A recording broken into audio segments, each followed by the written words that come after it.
What's going on, guys? JSGC here, and we are here for another Manchester City video. Today we are going to be speaking about Manchester City and transfers. So another transfer update. Yes, as I've been saying in my previous videos, we have been getting content out there. We've been getting plenty of updates with regards to transfers for the upcoming summer transfer window, and while there's content there for me to talk about, I'll be distributing videos as often as possible. So we've got another transfer update. So before we crack on with this video, make sure, like always, if you are enjoying the content and you want to help support my channel, then make sure you press that red button, subscribe, press the bell, and put your push notifications on at the time of recording this video.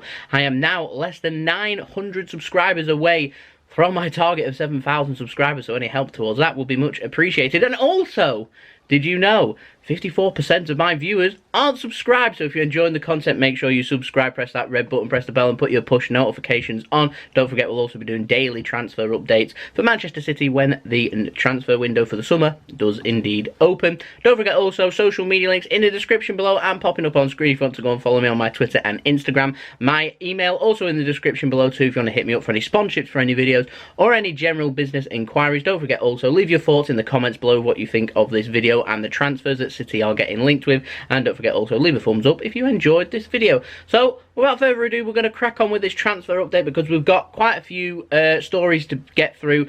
Majority of them are in the ins. So we're going to start off first with what we were speaking about in my last video, which is Ismael Bennacer. We've got an update of him. Now, AC Milan, they're apparently very confident that they can keep Bennacer this summer because they think that 50 million euros is going to put off clubs from around Europe in the current climate with what's happening with the pandemic. And so they're confident that they can keep hold of Bennacer this summer. City, of course, have been linked, and Tuttosport in Italy are reporting that Manchester City don't want to pay that much for him, and so they're confident that their asking price, 50 million euro, is enough to put off Manchester City. We'll see. Like I said last time, City lining up either Ismael Bennacer or Houssem Aouar. Not too sure which one City's going to go for yet. We have had word from Manchester City that they're not going to be signing any players until the transfer market does indeed open. That does not mean that Manchester City at this moment in time are not looking at transfers, because the transfer window isn't going to be open anywhere near as long as what it normally is. And so City are going to have to start getting their deals sorted or in the pipeline, running from now right through to the end of the Premier League season, which is going to come by the end of July. So City will want to have things lined up and in place, ready for these deals to be completed throughout, more than likely through August and into the summer and going into September, for these players to be lined up, signed for Manchester City, ready to start the new season, which is more than likely going to come at some point, you would think, in September. Now we've got an update on Milan's Skriniar. We've not had an update on him in a while. Tuttosport, been busy speaking about Manchester City this week, have said that Inter Milan, they're still looking for at least 80 million euros for him. That's minimum. No budge in this climate at the moment in time for what they're asking for Milan Skriniar. Again, they want to keep hold of him. They want him not to leave, and so putting a high price tag on him, 80 million euro. In this climate, I don't see Manchester City paying that. However, a good question, how much do you think Manchester City would be willing to spend on a player for this summer? Of course, we're not going to have as much money as what we normally would, and with the potential of having a Champions League ban for 2 seasons in place too, means that City aren't going to have the income that we normally do have season upon season. And so City, I'm confident for this window because they're going to have quite a lot of money generated in transfers, in outgoings at Man City. You would think with Leroy Sané more than likely leaving, that's going to generate a good bit of funding for Manchester City. So I'm not going to say it's business as normal, but I imagine City will have enough money there to be able to go and sign 3 or 4 top quality players to go and improve our squad. 80 million euro though, I don't see City going near that. I mean, 60 perhaps, 80 no. Now, moving on, we've got an update on Sergi, Roberto and Nelson Semedo. Apparently, it's been reported, according to Marca in Spain, that neither of these players will be joining Manchester City. City have, in fact, done a U-turn and are happy to keep Joao Cancelo. It was being reported in the article, and I felt like the article was a little bit, not only misleading, but a little bit obnoxious too, to report that the transfer was messy and that Manchester City have done a U-turn and Manchester City want to keep hold of Joao Cancelo, and the whole thing was a mess, and City's transfer plans in terms of the right-back situation had been put in tatters, is what they were reporting on. But it's always been relatively straight clear that if Joao Cancelo isn't leaving Manchester City, then we won't be signing a right back. It's pretty straightforward, not that messy at all. But there we go. I'm sure that'll change by the time there's the next transfer update, but I'll keep you up to date every step of the way. Now we've got a couple of new names. First player comes in the form of Matthew Garbett of Falkenberg over in Sweden. He's an 18-year-old striker. He's English-born. He's a citizen of New Zealand. And I know very little about him, if I'm completely honest. It smells of a loan if we do sign him, if I'm honest. This is according to Footy Insider 247. Football Insider have also reported this too. Apparently Manchester City are interested. Everton are keen too, so there's going to be a little bit of a battle for Matthew Garbett. If you know anything about him, let me know in the comments below. Like I said, I imagine if City do sign him, academy, loaned out, more than likely. I don't know. There we go. But moving on, new name. Came from Sweden, comes in the form of Armin Gigovic of Helsingborg. Now, he's a defensive midfielder, 18 years old. City apparently seem to be scouting in Sweden. Again, this is according to Footy Insider 247. I don't know how reliable they are, but getting linked with a couple of young players. And just like Garbett, I know very little about the lad. I can't judge 18 years old. There are players that will go into our academy. City will have a look and see what they're capable of, and more than likely we'll head out on loan and see what happens there. Perhaps profit signings, I do not know. But like I said, if you know more about these players, let me know in the comments below. Now, we've had an update on Bennacer, and we've got an update on Houssem Aouar now. Juventus apparently have made an offer to bring him to Turin. According to the Daily Mail, it's a 2-year loan with an option to buy. Let me just break this deal down. Lyon, if they were going to loan Aouar, would want an obligation to buy because, and honestly, they prefer cash rather than a loan to start with.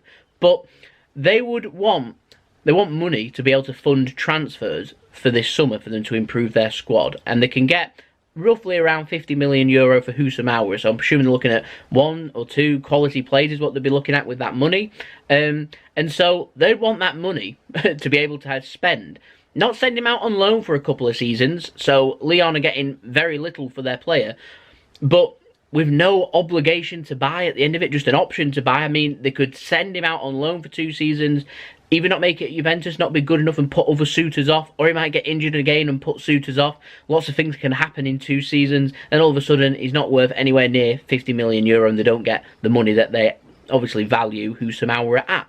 And so it just doesn't make sense. The whole thing doesn't make sense. It doesn't mean I don't think it's not going to happen, this, because nothing surprises me in the transfer market, but the deal, it doesn't make sense. This deal does not allow Lyon to go and sign quality players, and they want that money to be able to do that. So, I don't know. I'll keep an eye on what's happening there, but this is according to the Daily Mail, so who knows?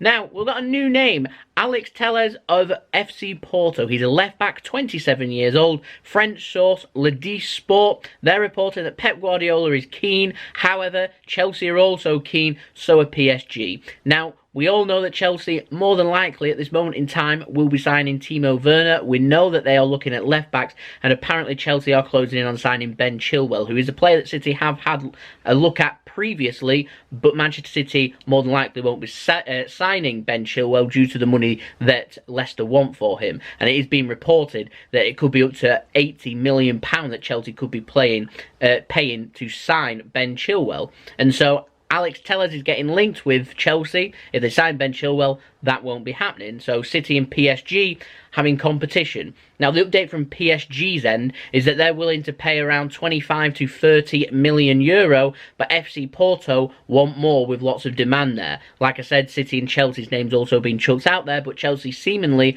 are looking at other alternatives for left backs. So I'm not sure.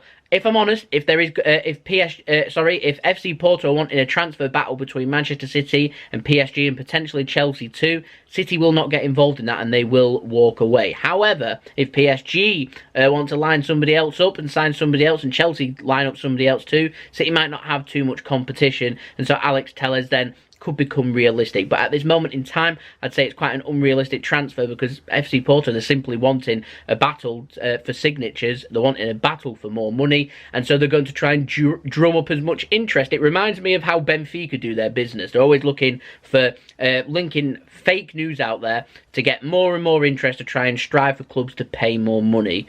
So yeah, they're using the current theme, which is Man City, Man United, Chelsea and PSG predominantly at this moment in time, getting linked with lots of players. But clubs are doing that two reasons. Number one, trying to drill up interest in their players so they can demand more money. But number two, it also makes sense from a player perspective and an agent perspective, because it allows them to have some control in regard to their transfers, and again, ask for more money for wages and stuff like that. Otherwise, they might say, well, that other club, they're willing to pay just as much in terms of a transfer fee, and they're willing to pay my player more, so you have to pay my player more. And yeah, it's complicated. It's just, I put a bit of doubt there, because this simply isn't how City tend to do their business. So whether the current climate, it means City are going to have to start doing that, I do not know.